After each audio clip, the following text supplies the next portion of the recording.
Well, my baseball career started very young, like most boys in the United States. Loved playing, had a great time doing it.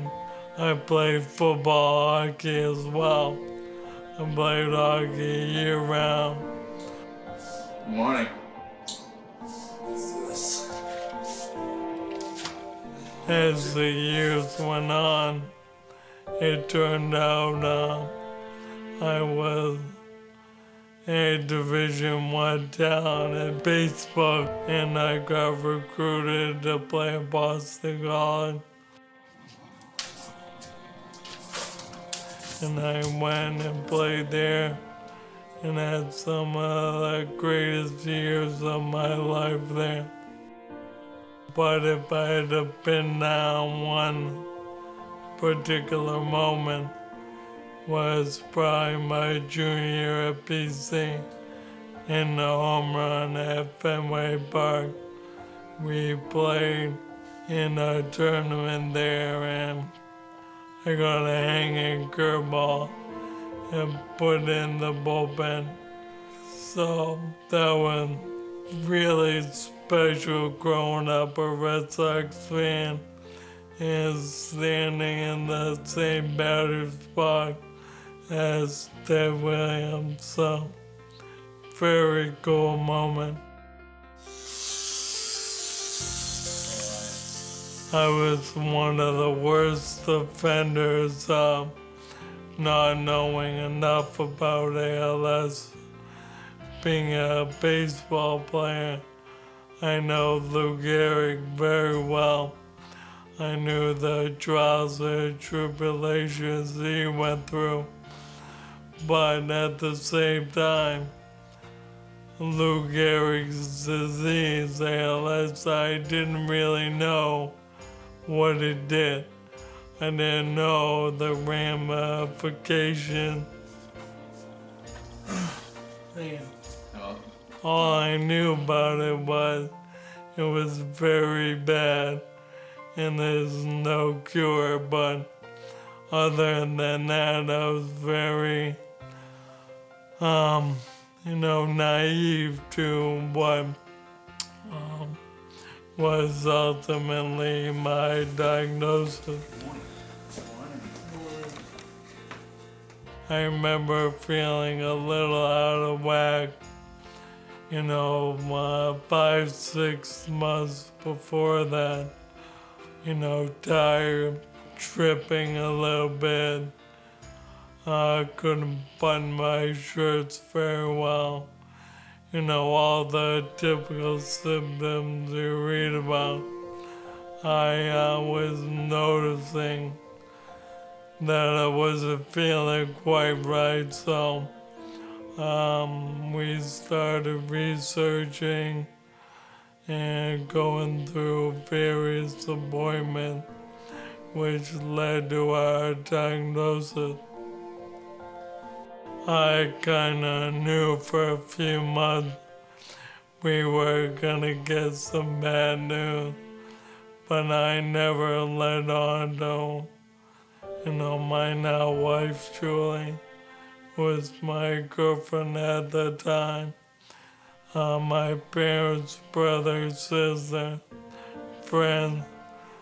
I didn't let anyone know what I pretty much knew what was gonna happen. The hardest part about it was seeing mom and dad's reaction. As a lot of patients will tell you, it's a lot harder on the family than sometimes it is on the patient.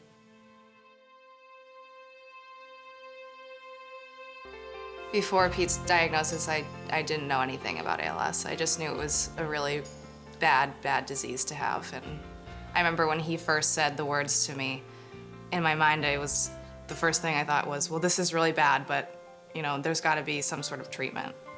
I had no idea what the severity of it was. After I learned about Pete's diagnosis, I came to the decision to leave my job and move home. I was living in Charlestown at the time, and I just knew that my family needed me and my brother needed me, so I made the decision to move home to Beverly and quit my job. And I knew that we would figure out some way that I can live and be a help to my brother as well. ALS drastically affects your physical being, but inside I'm as sharp as ever, if not sharper than I've ever been. Because when you sit and can't really move, when you're observing all day and not participating, so to speak, you notice every little thing. I find my memory has gotten better, and overall I just notice things I didn't before. Well, rewriting the end of ALS means to me, it means a great deal, because the story right now goes, you get ALS, have it for a little while, a long while, but either way, the end is always the same. ALS always wins. So, in order to rewrite the end of it, we need to raise awareness, money, funding, to get better research for treatment and ultimately a cure. For me, rewrite the end of ALS means to find a cure, to find some sort of treatment to make this a disease that you just live with. It's not a death sentence, it's not, the end, it's just a different way of life. I think the best thing for our community is get our stories out there, because show me a person who hears about ALS who doesn't want to help, and I'll be very surprised.